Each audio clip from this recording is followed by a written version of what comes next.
औज़ु बिल्लाहि मिनश शैतानिर रजीम बिस्मिल्लाहिर्रहमानिर्रहीम। अस्सलामु अलैकुम वरहमतुल्लाहि वबरकातुहू। मैं हूँ सजाद अहमद और आप देख रहे हैं Sajjad Ahmed official YouTube channel. दोस्तों, आज का हमारा मौजू है तारक बिन ज़ियाद। स्पेन का शहनशाह रुडॉल्फ बहुत ज़ालिम और खुद गर्ज असाई हुक्मरान था। जब इसकी हुक्मरानी मिली तो उस वक्त उसकी उम्र 80 साल थी।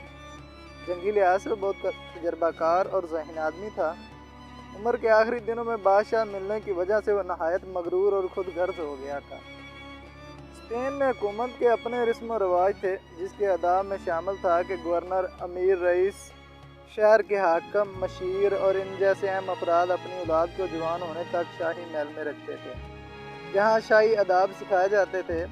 लड़के बादशाह और लड़कियां मलका खिदमत में रहती थी। एक दिन स्पेन का एक असाई सरदार का ऊँट जोलीन अफ्रीका के मुसलमान गवर्नर मूसा बिन नसीर के दरबार में आया और रोते हुए इल्तिजा की, ऐ मुसलमानों के बहादुर हाकिम, मेरी मदद करो। मुझे मेरे बादशाह ने बर्बाद कर दिया है। वो मेरी इज्जत का दुश्मन हो चुका है। बराए मेहरबानी मेरी मदद करें। मूसा बिन नसीर ने निहायत इत्मीनान से कहा, जोलीन, तो अपने हालात नहायत सुकून से बताओ, तुम्हारी हर मुमकिन मदद की जाएगी। मूसा बिन नसीर ने काउंट जोलीन को तसल्ली देते हुए कहा, अब तुम हमारी पनाह में हो और जो शख्स हमारी पनाह में आ जाता है इसकी हिफाजत करना हमें खूब आता है। जोलीन ने फरियाद की, ऐ मुसलमानों के गवर्नर, आप फ़ौरन स्पेन पर हमला कर दें। वहाँ के लोग आपकी दिल से मुकम्मल हमायत करेंगे। इन लोगों को जालिम हुक्मरान से निजात दिलाएं। मूसा बिन नसीर ने काउंट जोलीन से असल बात पूछी कि रुडॉल्फ इतना जालिम क्यों करता है और तुमको इससे क्या खौफ है। जोलीन ने बताया, चूँकि इसके इलाके में तमाम ओहदेदार अपनी औलाद को शाही महल में भेज देते हैं ताकि वह शाही अदाब सीखें। इसने बताया कि मेरी बेटी फ्लोरिंडा ने शाही महल में परवरिश पाई थी। असूली तौर पर रुडॉल्फ को उसे बेटी समझना चाहिए था, मगर उस 80 साल बूढ़े ने उससे शादी करने का ऐलान कर दिया है। मैं इस ताकतवर हुक्मरान का मुकाबला नहीं कर सकता था, इसलिए मैं एक कामयाब चाल चली और रुडॉल्फ के दरबार में हाजिर होकर दरख्वास्त की कि मेरी बीवी अपनी बेटी फ्लोरिडा की जुदाई में सख्त बीमार है। वो मरने से पहले अपनी बेटी को एक नज़र देखना चाहती है। जालिम रुडॉल्फ ने मेरी बात का यकीन कर लिया और मेरी बेटी को मेरे साथ जाने की इजाज़त दे दी। मैं अपनी बेटी को इस जालिम बूढ़े हुक्मरान से छुड़ाकर एक महफूज किले में ले आया हूँ, जहाँ मेरी बेटी ने अपने ऊपर होने वाले तमाम जुल्म की दास्तान सुनाई है, जिसको सुनकर मुझे इस जुल्म का वजूद इस ज़मीन पर बोझ लगने लगा। मैं अपनी बेटी के साथ साथ इस जालिम का शिकार होने वाले तमाम लोगों की मदद करने की नीयत से आपके पास आया हूँ। ऐ मुसलमानों के बादशाह, हमारी मदद करो। मूसा बिन नसीर ने अपनी करीबी साथियों से मशवरा किए बगैर स्पेन पर हमला नहीं करना चाहता था, लेकिन इसे यह भी इल्म था कि अल्लाह ताला की मजलूम मखलूक को तंग करने वाले की क्या सज़ा होनी चाहिए। इसलिए मूसा बिन नसीर ने अपने करीबी साथियों से मशवरा करके दरबार खिलाफत की तरफ एक तेज़ रफ्तार कासद भेजा ताकि वो जंग की इजाज़त लेकर फ़ौरन वापस आ जाए। काउंट जोलीन ने मूसा बिन नसीर को यह भी यकीन दहानी करवाई कि अगर मुसलमानों ने स्पेन पर हमला किया तो वो किला सिब्ता की चाबियाँ मुसलमानों को दे देगा। किला सिब्ता बहुत अहम किला था। इसको यूरोप की चाबी भी कहा जाता था। ये किला इतना मजबूत था कि इसकी दीवारों को भारी से भारी वजन भी कोई नुकसान नहीं पहुंचा सकता था। मूसा बिन नसीर ने काउंट जोलीन को हर मुमकिन तावन की यकीन दहानी करवाई और दोबारा खिलाफत में रवाना किए विकासत की वापसी का इंतज़ार करने लगा। इस वक्त वलीद बिन अब्दुल मालिक ने मुसलमानों के खलीफा थे। मूसा बिन नसीर ने अपने ख़ास बंदों को स्पेन के हालात जानने के लिए भी भेजा ताकि काउंट जोलीन की बातों की सच्चाई मालूम हो सके। अगर स्पेन के हालात वाकई बहुत ख़राब हैं तो फिर पूरी तैयारी करके स्पेन पर हमला किया जाना चाहिए। इस तरह इस्लाम को स्पेन तक फैलाया जा सकता है और जालिम के जुल्म का शिकार मजबूर लोग भी निजात पा लेंगे। स्पेन पर कई सौ साल तक किसी ने हमला नहीं किया था। स्पेन के हुक्मरान समझते थे कि इनके पास ऐसी ताकत है जिसकी वजह से कोई भी इन पर हमला करने का सोच नहीं सकता। फिर वहाँ की आबो हवा भी कुछ ऐसी थी कि गैर मुल्कियों को रास नहीं आती थी, इसलिए स्पेन पर हमला करने की किसी को ज़रूरत नहीं थी। लिहाजा स्पेन के लोग खुद को गैर मुल्की हमले से महफूज समझते थे और दफाई इंतजामात पर कोई ख़ास तवज्जो नहीं देते थे। موسیٰ بن نصیر نے خلیفہ اسلام کو اسپین پر حملے کی اجازت دینے کی درخواست کی تو کر دی، مگر انہیں حالات اسپین پر حملہ کرنے کی اجازت نہیں دے رہے تھے، کیونکہ سندھ میں راجہ دیر نے مسلمانوں کو قید کر لیا تھا اور خلیفہ اسلام کے لیے آنے والے طیب سے بڑے بحری جہاز بھی لوٹ لیے تھے۔ راجہ دیر سے مقابلہ کرنے کے لیے ان دنوں محمد بن قاسم کی سربراہی میں اسلامی فوج دمشق سے سندھ روانہ ہو چکی تھی۔ اس لیے موسیٰ بن نصیر کے دل میں خیال آیا کہ خلیفہ اسلام اسپین پر حملہ کرنے کی اجازت نہیں دیں گے، مگر جب خلیفہ اسلام کو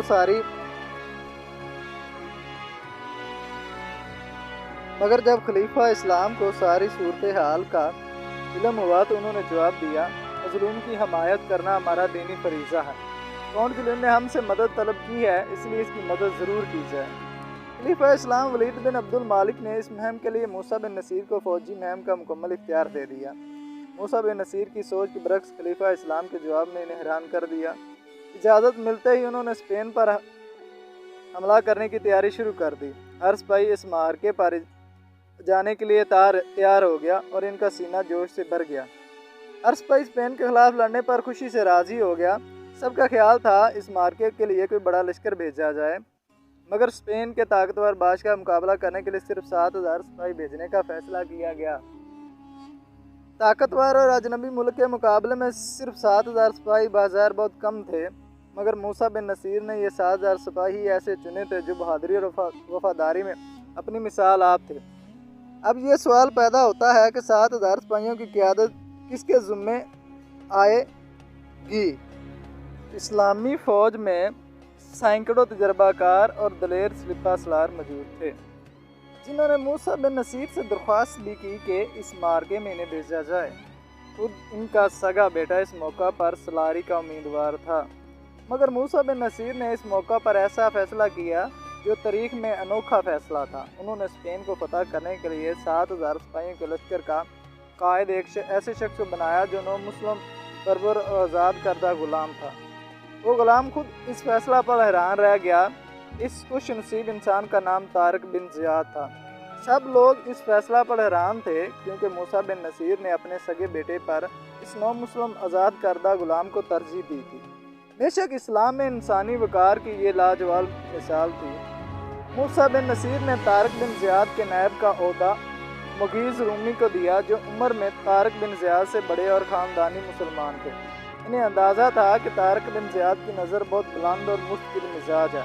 طارق بن زیاد نے سپہ سالاری ملنے پر اللہ تعالیٰ کی بارگاہ میں دعا کی، اے مالک اے دو جہاں، مجھے ہمت اور توفیق عطا فرما، جو ذمہ داری مجھے دی گئی ہے اس کو پورا کرنے کی ہمت دے، آمین۔ طارق بن زیاد کو اسپین پہنچنے کے لیے سمندر پار کرنا تھا۔ تمام سپاہی اپنے سپہ سالار کی قیادت میں سمندر کا سینہ چیرتے ہوئے منزل کی طرف روانہ ہو گئے۔ اسپین کے ساحل پر جہاں لشکر نے پڑاؤ کیا، اس پہاڑی کا نام جبل طارق پڑ گیا، جس کو انگریزی میں جبل الٹر کہتے ہیں۔ اسپین کی طرف سفر کرنے سے پہلے طارق بن زیاد کو ایک مبارک خواب دکھائی دیا، جس میں نبی کریم صلی اللہ علیہ وسلم نے اسپین کو فتح کرنے کی بشارت دے دی تھی۔ یہ 5 رجب 92 ہجری کا دن تھا جب اسلامی فوج اسپین کے ساحل پر اتری۔ اس وقت بحری جہاز نہیں ہوتے تھے، صرف بحری کشتیاں ہوا کرتی تھی۔ جب اسلامی لشکر اسپین کے ساحل پر اترا تو طارق بن زیاد نے عمران افروز خطاب کیا اور کہا، ابھی وقت ہے، میں تم لوگوں کو اچھی طرح غور و فکر کرنے کا موقع دیتا ہوں۔ میں تو سب کو بتا دوں کہ یہ معمولی مہم نہیں ہے۔ ہم یہاں پر اجنبی ہیں، یہاں کے راستوں کا علم نہیں ہے، ہر طرف مختلف مشکلات پیش آ سکتی ہیں۔ ہم تعداد میں بہت کم جبکہ عیسائیوں کے پاس بھاری جنگی سامان ہے۔ میں تم پر سختی نہیں کرتا، اچھی طرح سوچ لو اور فیصلہ کر لو۔ ابھی وقت ہے، تم میں سے جو واپس جانا چاہتا ہے وہ چلا جائے۔ اسلامی لشکر ایمانی جذبے سے بھرپور تھا، ارادے مضبوط تھے۔ طارق بن زیاد نے اپنے سپاہیوں کا حوصلہ بلند کیا تو اس نے شجاعت اور حکمت عملی کی انمول مثال قائم کی۔ لشکر اسلامی کے سپہ سالار نے نہایت حوصلے سے حکم دیا کہ جن کشتیوں پر سوار ہو کر ہم یہاں آئے ہیں ان سب کو آگ لگا دی جائے۔ اسلامی لشکر نے اپنے سپہ سالار کے حکم کا ترک کسی بھی قسم کا اعتراض نہ کیا اور فوراً تمام کشتیوں کو آگ لگا دی گئی۔ دیکھتے ہی دیکھتے تمام کشتیاں جل کر راکھ بن کر سمندر کے پانی میں ڈوب گئیں۔ طارق بن زیاد نے اپنے سپاہیوں کو واپس جانے کا موقع تو دیا تھا، मगर तमाम लोग जिहाद के जज्बे से यहाँ आए थे, इसलिए उन्होंने वापस जाने की बजाय लड़ने को तरजीह दी। तारिक बिन ज़ियाद ने अपने सिपाहियों से कहा, हम इस अजनबी सरजमीन पर फतह का मकसद लेकर आए हैं, हमें फतह ज़रूर हासिल होगी। हम किसी भी मौका पर हौसला नहीं हारना, बल्कि इन जालिम असाइयों के खिलाफ जिहाद करना है जिन्होंने इंसानियत पर जुल्म की इंतहा कर दी है, मजलूमों पर जुल्म के पहाड़ तोड़ दिए। इंशाअल्लाह यहाँ फतह हासिल करने में अल्लाह ताला हमारी मदद फरमाएगा। हमने वापसी के तमाम रास्ते और ज़रिए बंद कर दिए हैं। हम अपने सिपा सलार का खिताब सुनकर इस्लामी लश्कर के सिपाहियों को एक नया वलवला और जज्बा मिला था। कश्तियाँ जलाने का फैसला तारिक बिन ज़ियाद की शुजाअत की अक्कासी के साथ साथ इनकी जहानत का भी सबूत था, क्योंकि वह जानते थे कि इनके लश्कर की तादाद बहुत कम है, कहीं वो असाई फ़ौज की भारी तादाद देकर घबरा ना जाएं। इसलिए उन्होंने वापसी के लिए कोई रास्ता ना छोड़ा, ताकि शहादत का जज्बा लेकर आने वाले सिपाही अपने नेक मकसद में कामयाब हो सकें। फिर तारिक बिन ज़ियाद को वो ख्वाब भी याद था कि जिसमें रसूल अकरम सल्लल्लाहु अलैहि वसल्लम ने इन्हें यकीन दिलाया था कि स्पेन की फतह ज़रूर होगी। इसलिए इनके दिल में किसी किस्म का खौफ नहीं था, वो पुरअमीन थे। फिर इस्लामी लश्कर का हर सिपाही ये जान चुका था कि हमने स्पेन को हर हाल में फतह करना है। अब हमारा एक ही मकसद है, फतह या शहादत। अभी तारिक बिन ज़ियाद इर्द गिर्द के माहौल और खूबसूरत मनाजर को देख रहा था, जिससे इस्लामी लश्कर के दिलों में इस किते की खूबसूरती बस चुकी थी। इस्लामी लश्कर पहाड़ों के दामन में उतरने लगा तो एक आदमी जर्द रंग का रेशमी लिबास पहने इनके सामने आ गया और इसका चेहरा बेचैनी परेशानी की वजह से मुरझाया हुआ था। इसको देखकर इस्लामी लश्कर के सलार आज़म तारिक बिन ज़ियाद चलते रहे। उन्होंने अपने करीबी साथी और मशीर मुगीज़ अल-रूमी, जो ईसाई से मुसलमान हो चुका था, से कहा, यह आदमी ईसाई लगता है। मुगीज़ अल-रूमी ने आने वाले आदमी को गौर से देखा और हाँ का इशारा कर दिया। तारिक बिन ज़ियाद ने इसे कहा कि वो आदमी के पास जाए और इसके आने का मकसद पूछे। मुगीज़ अल-रूमी आने वाले शख्स की जानिब बढ़ा और इससे थोड़ी देर बातचीत करके इसको अपने साथ लेकर अपने सलार आज़म के पास आया। तारिक ने सवालिया नज़रों से इस आदमी की तरफ देखा तो उसने हाथ जोड़कर कहा, मैं एक दरख्वास्त लाया हूँ, अगर आप मेरी मदद करें तो आपका मुझ समेत पूरी इंसानियत पर एहसान होगा। तारिक बिन ज़ियाद ने मुस्कुराते हुए उससे कहा, अपनी सारी बात खुलकर बताओ, क्योंकि मजलूमों की मदद के लिए ही हम यहाँ आए हैं। आने वाले आदमी ने अपना नाम उमामन बताया और नहायत गमोनाक आवाज़ में कहा, मैं आसाई हूँ। मेरे जालिम बादशाह रडाक के साथियों ने मेरी सारी दौलत छीन ली है। उन्होंने मेरी दौलत लूटने के बाद मेरी इकलौती बेटी को भी अगवा कर लिया है। ये कहकर उमामन की आवाज़ भर गई और इसकी आंखों से आंसू जारी हो गए। तारिक बिन ज़ियाद अपनी जगह से उठा और आगे बढ़कर उमामन के कंधे पर हाथ रखते हुए कहा, उमामन, तुम गम मत करो, हम तुम्हारी बेटी को जालिमों से ज़रूर आज़ाद कराएंगे, मगर इससे पहले मुझे अपने बादशाह रडाक के किरदार और रवैये के मुतल्लिक़ कुछ बताओ। उमामन ने तारिक बिन ज़ियाद की तसल्ली अमेज़ गुफ्त सुनकर कहा, ऐ नेक मुसलमान, जब से इस जालिम बूढ़े ने इस मुल्क की बादशाह संभाली है, तब से किसी की जानो माल और इज़्ज़त महफूज नहीं रही। इसने जुल्म सितम का बाजार सजा रखा है, वो जवान लड़कियों को अगवा करता है। तारिक बिन ज़ियाद ने उमामन की बात सुनी और बोला, रडाक की उम्र कितनी है? उमामन ने कहा, 80 साल के करीब का होगा, कब्र में टांगे हैं, मगर जुल्म की इंतहा कर रहा है।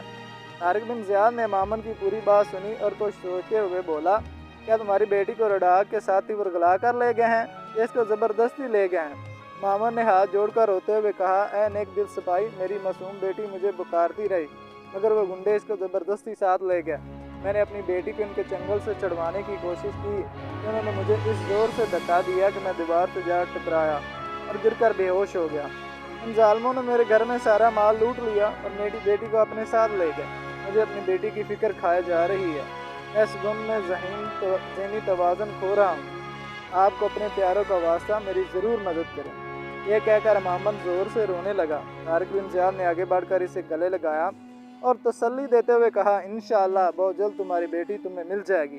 उमामन ने यह लफ्ज़ सुने तो चेहरे पर मुस्कुराहट लाते हुए बोला, हजूर, मैं उस दिन बेहोश हो गया तो मुझे ख्वाब में एक बुज़ुर्ग नज़र आए थे जिनकी सफ़ेद दाढ़ी थी। उन्होंने मेरे सर पर हाथ फेरा और कहा, तुम गम ना करो, तुम्हारी मासूम बेटी को आज़ाद कराने वाले अब तुम्हारे मुल्क में आ चुके हैं, तुम सब्र करो, वो बहुत जल्द तुम्हारी मदद करेंगे। मैंने खुशी से उन बुज़ुर्ग के पाँव पकड़ लिया, दरख्वास्त की कि मुझे मेरे मोहसिन इंसान का हुलिया बता दें ताकि मैं पहचान लूँ। उन्होंने कहा, उन नेक इंसानों के सर पर पगड़ियाँ और चेहरे पर दाढ़ी होगी, उन्होंने लंबा लिबास पहना होगा, इन्हें मुसलमान कहते हैं। پھر انہوں نے میری فرمائش پر اس مقام کا پتہ بھی سمجھایا تھا جہاں پر آپ لوگ اس وقت کھڑے ہیں۔ ان بزرگ نے جو لیا مجھے بتایا تھا وہ بو آپ کا سب ہے۔ یہ کہہ کر معمر نے ہاتھ جوڑ کر طارق بن زیاد کے قدموں میں گر گیا اور کہا، اے مسلمان سپاہی میری مدد کرے ورنہ وہ ظالم میری آنکھوں کی ٹھنڈک میری بیٹی کو پتہ نہیں کہاں لے جائیں گے۔